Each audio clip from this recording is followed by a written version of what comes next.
Yemayá es la reina de la creatividad y la naturaleza. Madre de la vida, es dueña de las aguas y representa el mar, fuente fundamental de la vida. En ella nace el amor. Yemayá es indomable y astuta.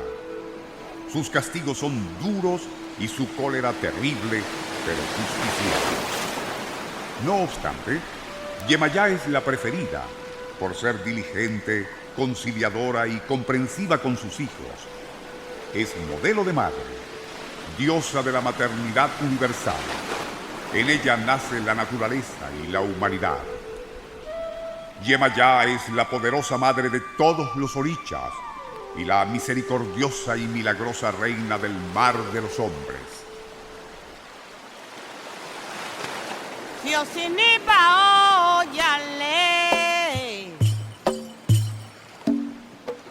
Siosinipa mama fogun otoe, y yale, yalumao, yale, omi yale, ayawa omio.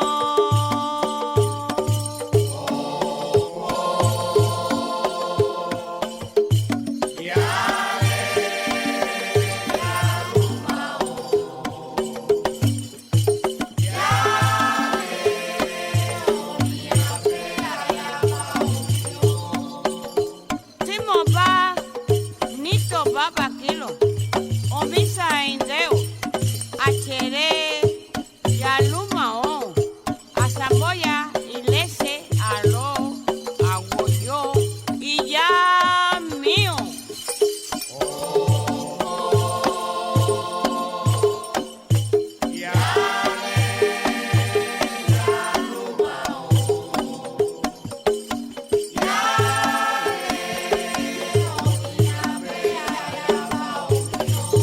Olano, acoyota la ilua, ya mío. Yetu, fue. Fue ye puro, tuyin. Achera